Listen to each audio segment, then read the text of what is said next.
सम्मानित धम्म बंधुओं को सादर जय भीम, नमो बुद्धाय। मैं डॉक्टर DN बौद्ध एक वाकया बताना चाहता हूँ कि एक उल्लू कैसे उल्लू कहलाया।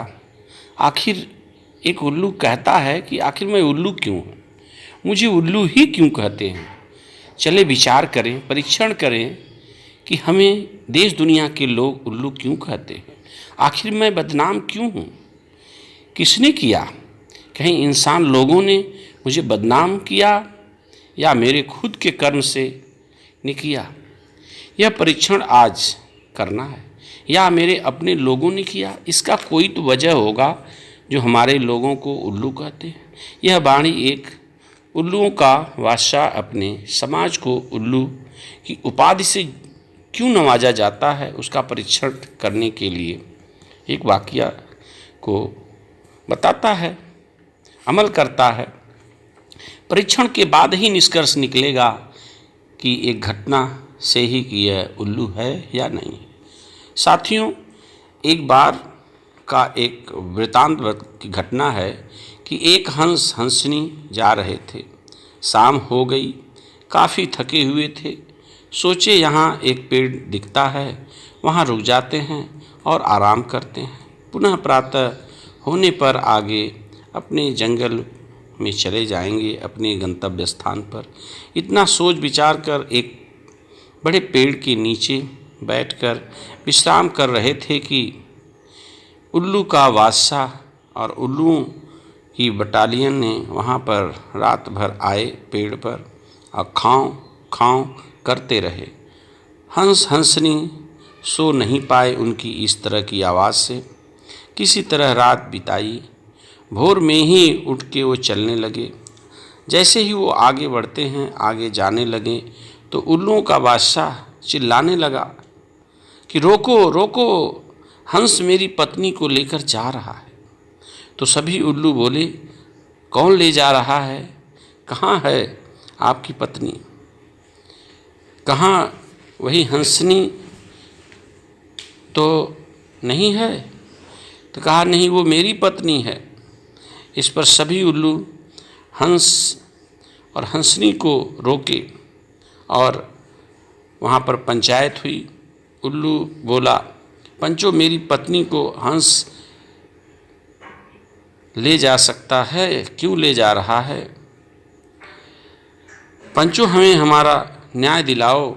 यह बात सुनकर सभी उल्लू चिंतित हुए, विचार करने लगे आपस में कि अरे उल्लुओं भाइयों, यह तो पत्नी हंस की ही है, दिख रही है, लेकिन यदि निर्णय हंस के पक्ष में दे देते हैं तो यह इसके जाने के बाद हंस यदि चला जाएगा तो हमारा बादशाह उल्लू हम पर अत्याचार और परेशान करेगा। इस डर के मारे इन लोगों ने निर्णय उल्लू भाई के पक्ष में लेते हैं। यही देखना है। तब सभी लोग उल्लू का पंच का निर्णय आया। सभी लोगों ने निर्णय लिया कि फैसला सुनाए कि सभी बात मशवरा के बाद निर्णय हुआ। यह हुआ कि यह हंसनी उल्लू भाई की ही पत्नी है। यह बाणी हंस सुन रोने लगा और हंसनी उल्लू की पत्नी हो गई। कहकर पंच चले गए तो रोता हुआ हंस जाने लगा, अपनी पत्नी को छोड़कर। तभी उल्लू बोला, भाई रुक जा, यह पत्नी तुम्हारी है। मैं तो परीक्षण कर रहा था कि समाज, मनुष्य लोग हमें उल्लू क्यों कहते हैं। आज परीक्षण हो गया कि साक्षात हमारा और हंसनी का रूप अलग अलग है, एक हो ही नहीं सकता।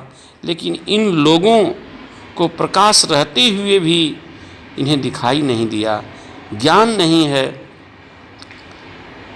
निर्णय सही लेने की इसमें क्षमता नहीं होती, सही को सही और गलत को गलत नहीं कह पाते हैं, इसलिए इन्हें उल्लू कहा जाता है। इसलिए उल्लुओं को रात में अंधकार में दिखता है और दिन के प्रकाश में नहीं दिखता।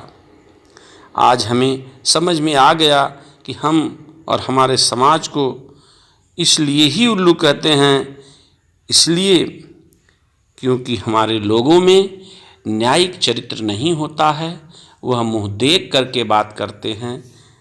अब तो इंसान भी ऐसा ही होता जा रहा है, उल्लुओं की तरह, कि उनके अंदर इंसानियत भूलकर उल्लू बन गए हैं।